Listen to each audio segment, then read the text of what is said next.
how did you end up 2022? Until 2023 was my best year by far. My GCI was What does this year look like? And then I will break down kind of what you're doing to generate these type of results. yep. So this year I am.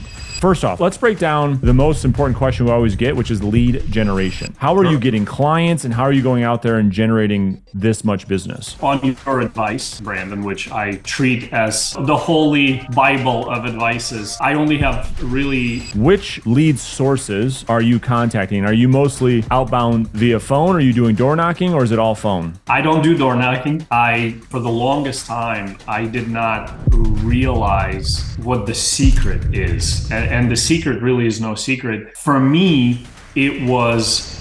What would the old Alex do? And then we'll talk about what you're doing now, just to give the audience a little bit of context. Before, it was all about.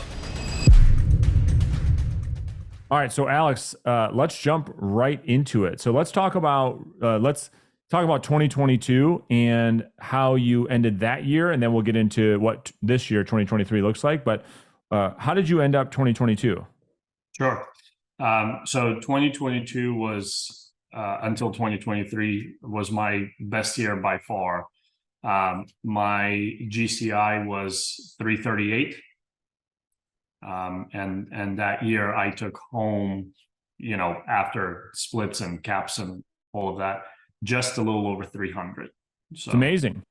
I mean, that's a great year because I mean you did well before too, from the business that you were in, which we talked about in the first time we had you on the podcast. So that's amazing. So you had another really good year, put you in like the top 5% of income earners in our industry. What does this year look like? And then I will break down kind of what you're doing to generate these type of results. Yep. So this year I am, with all the numbers that I'm tracking, it looks like I'll probably end with just a little above 400. Amazing. So another year of growth to get over 400K. So the audience, a lot of real estate agents, most quite frankly, that's like their long-term vision of like, man, I'd love to be earning a couple $100,000 a year, Alex. Let's break that down for the audience and figure out how might they be able to duplicate some of your results. So first off, let's break down the most important question we always get, which is lead generation. How are you getting clients and how are you going out there and generating this much business? Right now, my on your advice, Brandon, which I treat as the holy Bible of advices, I only have really, probably I would say 95% of my lead generation strategy is all outbound. You and I had many conversations about that. I, like everybody, am attracted to the sexy things. I want to be on YouTube and I want to be on Instagram, and I want people to call me. But like you and I talked about, right now is not the time for that. And really the only thing that would potentially cause my sphere to reach out to me are the weekly emails that I started sending out very, very, very recently. Until then, this is my third year with you. It has all been outbound lead generation prospecting. Got it. So, and it pays pretty well. It pays really well, right? It's hard. It's hard work, but it pays well. So let's kind of really get into the weeds of it. So, which lead sources are you contacting? Are you mostly outbound via phone? Are you doing door knocking, or is it all phone? I don't do door knocking. I do door knocking when I bullseye. So that's the only time that I do door knocking. I am not a fan of door knocking. If I can be like, look, I wasn't a fan of calling either, but for some reason it just, stuck, and I really don't mind it anymore. But door knocking, I'm a very private person, so I feel very, very awkward, and I don't know, I feel like somebody's intruding on my personal privacy when somebody knocks on my door. So it's never something that I've really been a fan of, but I do it for, like, existing listings and open houses and such. So but in terms of my lead pillars, it's expireds first thing in the morning. then followed by for sale by owners, followed by the next 3 hours of calling, typically either absentees and downsizers. And, if I'm letting that list rest a little bit, I'm doing either circle or bullseye prospecting. Nice. Yeah. And I'm with you. I would much prefer to make phone calls than to door knock. It just fits my personality better. I like it better. I get great results doing it. So it makes a ton of sense. So if you were just to guess, how would you break up the, based on those lead pillars, you're getting X% from expireds, X% from for sale by owners. Can you break that down to where you're getting most of the business from? I have it all tracked and put together. So right now, so this year so far, 73% of my business comes from expired listings, 13% for sale by owners. And then it looks like I did a deal with a past client and I did a deal with an absentee owner this year. Now, the caveat to that is that I started calling absentees, I want to say 6 months ago. So a lot of, and the other thing too is, as I was going through kind of the flows of figuring out how to work that particular lead pillar, I've made a lot of changes. So I've actually disqualified a ton of leads that I kind of forced, or later realized that I forced into my CRM. And I actually am actively working on, really minimizing the amount of people that are in my CRM to the very, very, very qualified and to the very, very motivated. Yeah. So I would venture to say the next year I'll probably, that will be a greater part of my business. Makes a ton of sense. So you're diversifying a bit more as of the last 6 months. You're starting to build some pipeline business that will then manifest in the next 6 months. So yeah, if we get to a $500,000, maybe the breakup will be a little bit different, a little bit more diversified. But right now, you have truly mastered the art and the science of converting what I would say is the hardest lead to convert, which is expired listings. Because that's why there's a big draw to expired listings, because it's the lowest hanging fruit that we have in real estate, right? I mean, everybody wants to go after it, but then the complaint that I hear from most agents, Alex, is, man, they are tough. They are tough. So, what are some things that you've learned that has allowed you to? I mean, you're making, call it $250,000 a year from one lead pillar, just expired listings. So, what is the secret, my friend? What can you share with us that you've learned? It's such a great question, and for the longest time, I did not realize what the secret is. And the secret really is no secret. For me, it was the realization that I have to detach myself from the outcome. And when I realized that, it was so powerful and so strong that it completely changed the way I look at things, right? And so as a result, I think that it also changed the way that the prospect on the other side perceived me. Because before, and it could be because I was still newer to calling, I was still trying to work the kinks out of the system.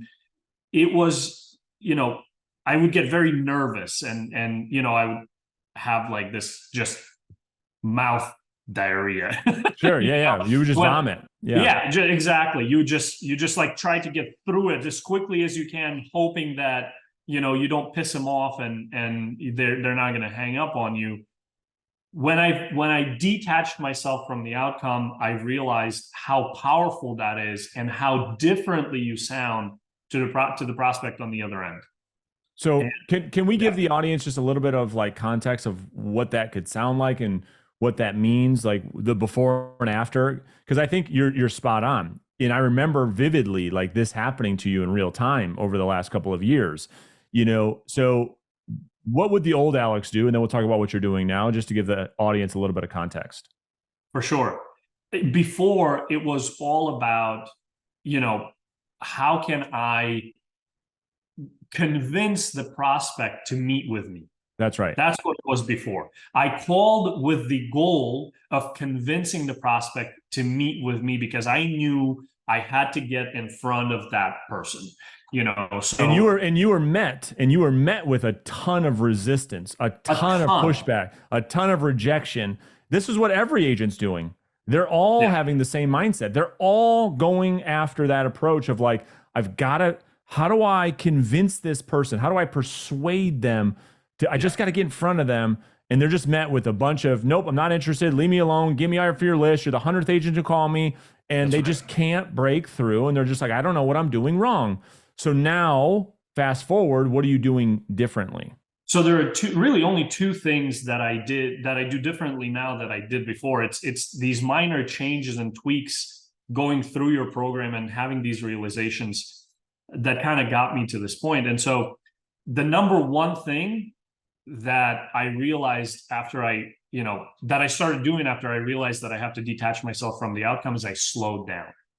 So when I call now, I don't rush to get through the script. I don't rush to get through the next line of the script or to ask them the next question or think about how I can overcome the objection.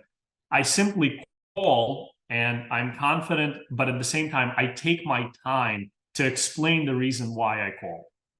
So let me throw this caveat in there. The big difference, just for the audience, maybe if there's a new agent that they haven't heard it yet, what you just said was one approach was about you. That was the first approach. Now this approach is about the prospect.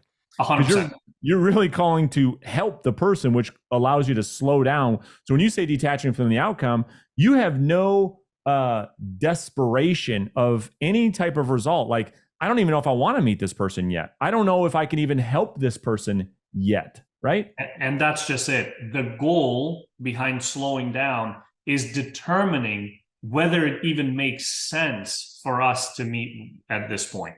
That's right. Because it oftentimes does not. That's right. And so that's the first thing that I changed. The second thing that I changed is just realizing that not everyone I call is going to be the right fit for me, and I will not be the right fit for that person. It's great. Not everybody will, and that's okay. And so many times calls, go by, and I try to gauge what kind of motivation they have on the phone. And, at the end of the day, we say, well, listen, I really appreciate you spending a few minutes on the phone with me. It doesn't look like I'll be the right agent for you, but I wish you all the best of luck in hopefully selling your home. So that's it.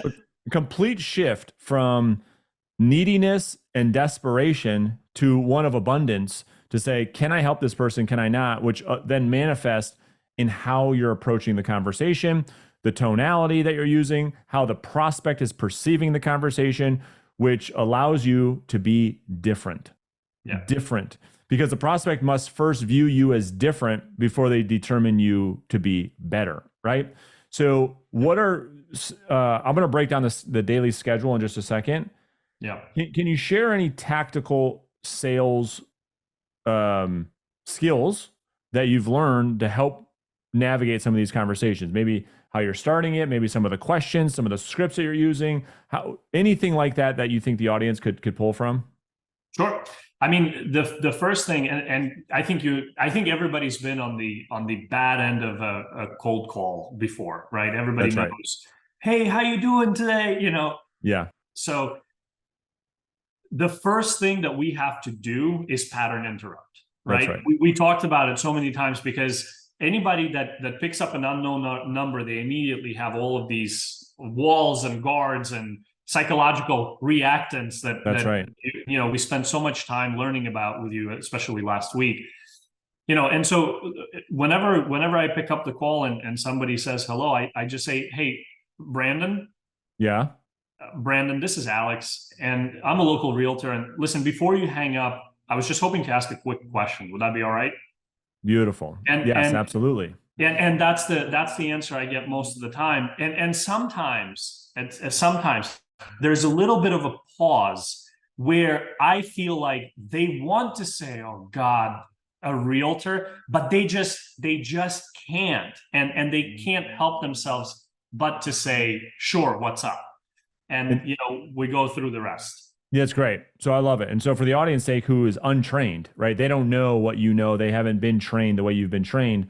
what's happening psychologically is we're using language patterns that directly support the person's autonomy to make their own decision. This is the perception that they are in control. That's what you're referring to. They can't help but comply with what you've asked because you've detached so much control and you've given it all up to them. They can't help themselves but to comply with you. So it's amazing. All right, so let's break down the day really quick. So Sure. you're prospecting for how many hours per day right now? 4 at minimum. 4 hours a day. Awesome. And hopefully everyone heard that. He's prospecting 4 hours a day. Is it sometimes every day, once in a while when you feel like it, or is it every day? Every single day without fail. Yeah, without fail. And that's a character trait of yours. And as a result of that character trait, you make really, really good income, right? So that's one big takeaway. So in those 4 hours, typically how many conversations will you have? Typically anywhere between, let's just say between 35 to 50 conversations. Got 50 it. Okay. would be on the high end. Sure. So averaging maybe 40 contacts a day. Yeah. Brand contacts. I've never spoken with these people before in my life. Got it. Okay. So that gets you about 200 conversations per week and roughly 800 to 1,000 new conversations a month with people about the selling of their home. No wonder why you're succeeding at the levels you are. So typically out of 1,000 conversations in a month, how many leads or appointments will that yield you in a full month of outbound prospecting? Sure. And I want to make one distinction, Brandon, because since we're talking about contacts and all of that, until October this month, today is October 10th, I did less prospecting than that. So it is until it is. You and I spoke, I think, a couple of weeks ago when you told me you really need to step up and do more, and so I started doing more. Sure. Before that, I would cap out at 3 hours. So during those 3 hours, typically I would talk to between 20 to 30 people. Got right, it. 30 would be on the high end. So adding another hour helped me add another 10 people that I talked to. But in general, I would generate, if we took historical data and not what I'm doing now, I would generate anywhere between 2 to 3 leads per day. Wow, it's great. So 2 to 3 leads a day that go into the database, and these are people. Let's unpack this for the audience. You started talking about this at the beginning of the show, where you're doing a much better job of disqualifying people, so the right people are going into the database. Absolutely. Can you talk about that? Absolutely. Yeah, it's just, I used to be in the leads collection business. That's right. I would get so excited every time somebody would tell me, yeah, give me a call in 6 months, or give me a call. Oh, we're looking to move in 2 years. I put them into my database, Sure. thinking that, and so as a result, what ended up happening after I started following up with these people, month, 2, 3, 6 months down the line, is they would go into the witness protection program, and so as a result, I would spend an enormous amount of time following up that didn't yield just a tremendous amount of results. So that caused me kind of to think and have a mindset shift that, like what Brandon says is true. You cannot, just because somebody says to you that they're open to you or they're not opposed to you following up with them, doesn't mean that they actually mean it. So now one of the biggest things that I do to disqualify people is oftentimes I ask the same question once, twice, maybe sometimes 3 times, right? And the other thing is, I do not let people off the hook. So in other words, in the past, sometimes, they tell me, yeah, just email me and I'll get back to you. And I'll be like, okay, no problem. That's and then right. I hear from them again. That's right. Now it's, hey, you know what? I've been doing this for a little while. And usually when somebody tells me that they're going to get back to me or give me a call in a week, 2 month, whatever it is, it means that they're politely telling me that they never want to hear from me again. Is that what's happening here? And Amazing, Alex. it's so powerful because then you actually commit a person, That's right. or you disqualify them. And either one is fine. Yep. So smart. So smart. Again, just another approach. And once we know how humans behave, then everything makes sense because the law, the principle of consistency kicks in and they say, no, no, no, no. Listen, you're going for the no. No, Alex, you sound like the type of person we do want to talk to. So your leads are like gold. I mean, you have really good leads. So, which brings me into my next question. Now that you've kind of learned what you've learned, and I don't know if I've asked you this in a while or not, so I'm curious to find out what your answer is these days. The appointments, the listing appointments that you're going on these days, are they still coming from the first contact, or now you're starting to generate some through the pipeline and through follow-up? Majority of my appointments come from follow-up. Yeah, makes a ton of sense. Even the expireds, right? Because oftentimes you generate a really good lead, we put them into the pipeline, we do our follow-up thing, and it's a couple weeks later that turns into a high-quality listing appointment because you're no longer doing preview appointments, correct? No, I haven't been doing preview appointments for a while now. Yeah, perfect. So let's talk about the appointment for a second. Sure. Because that's the other big part of the business. So we talked about all of your lead generation. We talked about your sources. We talked about the commitment you have to outbound prospecting. Now at the appointment, what's working for you that's allowing you to enroll new clients? What are you saying? How are you approaching it? What are you finding that's working really well? It's the same thing that I did on the phone, detaching from the outcome. That I it's the same philosophy that I applied the listing appointment now. Again, just looking back, it used to be that I'd be so desperate to earn their business that again you start working with you start working on convincing people, and that's what I used to do. I found something to be very, very powerful, and that is that when you sit in front of a prospect and you tell them, listen, I believe in my heart of hearts that my duty to you first and foremost is to tell you the truth. And it likely also means that we're going to talk, especially on an expired listing, that we're likely going to talk about some of the things that you don't want to hear. But one thing that I don't want to do is be like every other agent that you're going to meet with who's going to sit here and make things sound better than they really are in the hopes that you like them enough to give them, to work with them and to award them your business. My goal is not to do that. My goal is to be truthful with you, because I think only through that we'll actually have a great experience. And when you're sitting at the closing table and the attorney's sliding the check over to you, or the stack of checks, you're going to turn around and say, Alex, you did so great that we're going to refer all of our friends and family to you. So powerful. So powerful. That's changed everything, right? Because isn't that exactly what every seller's looking for? And every agent can't do that. And it's so incredible because time and time and time again, sellers tell me, oh my God, this is exactly what we want, Alex. Right. And yes, please be honest with me. And the thing is, what that allows me now to do, and I actually tell them, so as a result, I actually would like to ask for your permission to be 100% honest with you. Do I have your permission? Alex, yes, you do. Great. Because now I don't have to tippy-toe around the fact that their house smells like smoke and they need to make their bed in the morning. So good. So good.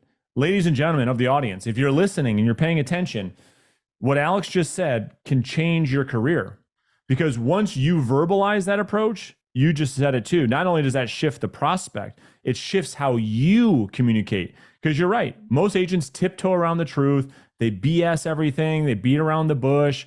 They just make things seem better than they really are. So they don't offend the seller. They don't have to deal with any confrontation in hopes, man, I hope I get this listing. I hope I get this listing. And if they do, they end up with an overpriced, unsellable listing. And they say, oh my gosh, I don't even want another listing. And it's all their fault because their unwillingness to tell people the truth. So good. So good. So, yeah. Please. if you, I can just add one last thing. Please. The the most useful time when this becomes incredibly powerful is when you're talking about pricing. When you tell a prospect, look, based on the market data, your listing should sell between X and Y. And the seller goes, wow, that's bullshit. My house is worth $1 million. Let's have a conversation about that. Let's have a truthful and honest discussion. I came here with stats. I came here with numbers. I understand that you're probably attached to your home, and I don't want to offend you, but I gave you a commitment that I will be 100% truthful with you at the beginning of this appointment, and here is what it is. And you just lay it out in front of them one more time. And in most cases, if you're dealing with somebody who has motivation, who's capable of understanding the market and the data that you explained, they can't help but not to listen. They can't help themselves to, how can I say, they can't help themselves but to listen to you. There you go. Yeah. You become irresistible because they've never met with an agent that is so forthcoming. That's what they're feeling. They're so used to meeting in their entire lives, real estate or not. You go buy a car, it's the same thing. You go do this, it's the same thing. It's all these salespeople are super fake and they're not authentic. They're just BSing. And what do you think people are stupid? They know. That's why they don't like salespeople. That's why they don't trust us. And so that's why you're able to obtain so many clients, because you're almost like a breath of fresh air to say exactly what they're telling you. The feedback you're getting is, Alex, you're like a godsend. Like this, you're the exact agent that we've been looking for. And as a result, you've done extremely well in a very, very, very short amount of time. So, obviously, if I were to ask you, hey, what are some things you could share with agents that are just getting started? You've already shared them. You've shared a lot of those different things, but specifically around this part of the business is where I want to see what your coaching would be to a brand new agent who doesn't have results yet, that is in the kind of that first 30, 60 days of prospecting with no results. We call that deception, that phase 2, that conscious incompetence, where they're like, holy shit, what did I get myself into? I don't know if this is for me. How does one navigate that period of time, or how did you do it, or how would you advise people to get through that period of time? Yeah, fair question. And for me, and by the way, I struggled for the longest time. Yeah. You and I, know, before I joined your program, I struggled for the longest time. Yeah. For me, what it came down is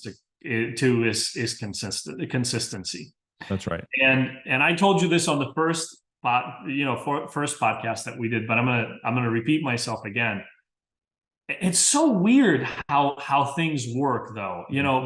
But the thing is, I told myself at some point, I woke up one morning and I'm like, okay, game over. It's either you put up or shut up. You either commit to this or you get out of the business, because I was using Zillow and all kind of, we won't go into that right now.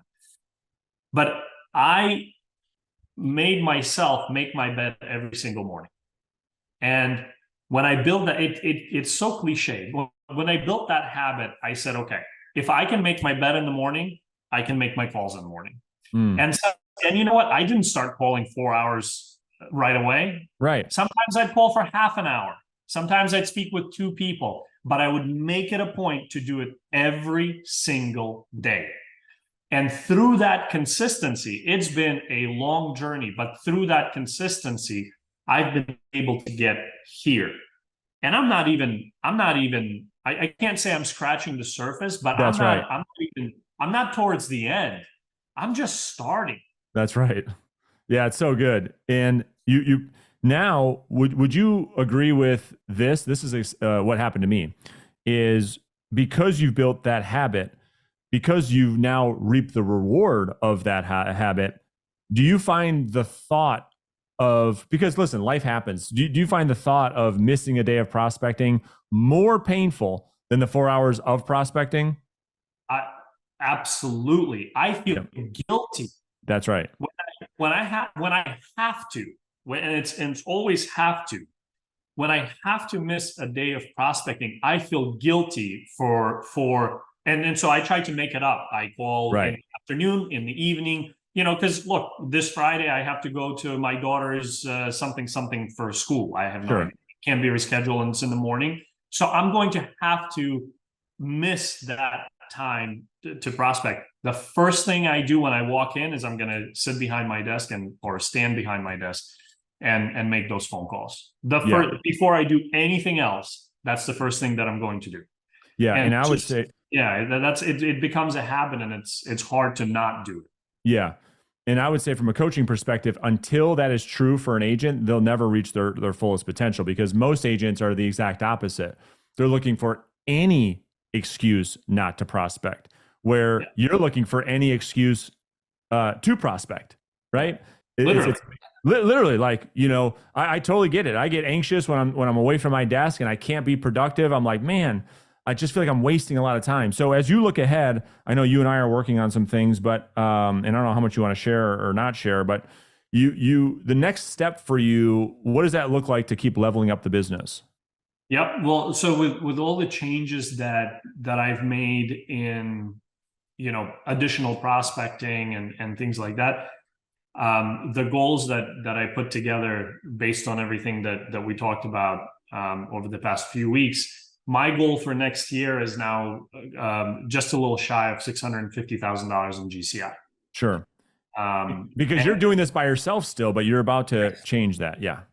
Yep. And so, and actually what prompted the whole thing is the mastermind with Dr. Hardy. Yeah. Because I found it so incredibly powerful. And listen, I've read the one thing. Sure. Right. And it made an impact. No question about it.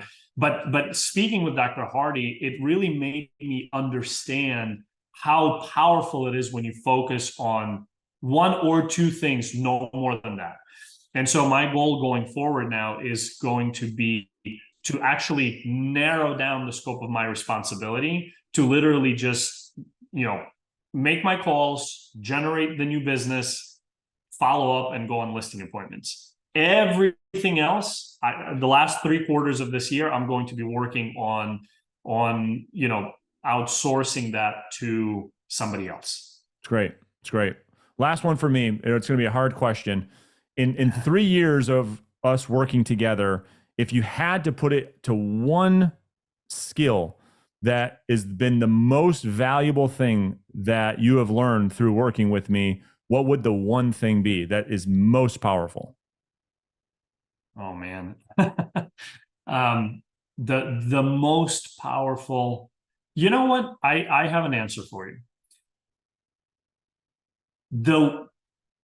The most powerful thing I learned is to be comfortable with the uncomfortable. Tell us more. That's so good. That's what I would say. The world is ever changing. Right. And I used to pay so much attention to like what's going on with NAR now, the commission lawsuits, and oh my God, my town is this change, there is that change. I don't care about any of it anymore. Yeah. Because the one thing that I know is things are going to continue changing. But as long as I am able to continue sustaining my business, continue growing, I already know that things are going to change. And so I have to be comfortable with that. I have to be comfortable with making adjustments and not getting to a point where I'm just coasting. I guess, I don't know. Does that make sense? Absolutely. I guess that would probably be the one thing. Yeah, I would say that you're overwhelmingly more calm about your business, and you have this sense of like comfort. To your point, it's like I know I think that's the exact right thing. And I've witnessed it over 3 years. It's gone from, just being very, all over the place and very anxious, I would say, like, oh, I'm doing all this stuff. And really you've been a byproduct of addition by subtraction. It's not like we added a bunch of stuff, right? We worked on some skills, but really what we did is we took away a lot of things so that we can do exactly what Alex is good at. And what Alex is good at is having conversations with people. And we're finding that the more he does that, his success and his income continues to grow. So listen, thank you very, very much. I have a page of notes. I'm sure the audience does too. So thank you so much for popping back on the podcast. For once, it's you the one that have the has pages of notes and not me. Always, I'm always learning, you know. So yeah, I got a whole page. I mean, literally, I've got a whole page of notes from our conversation. You know, it gives me good things to think about. You know, what's working, what's not. So yeah, thank you for that. And listen, you know, before we part ways, can I make a quick recommendation? Sure can. So good. Look, to anyone that has hung on through this podcast and through this interview, here's what I would tell you.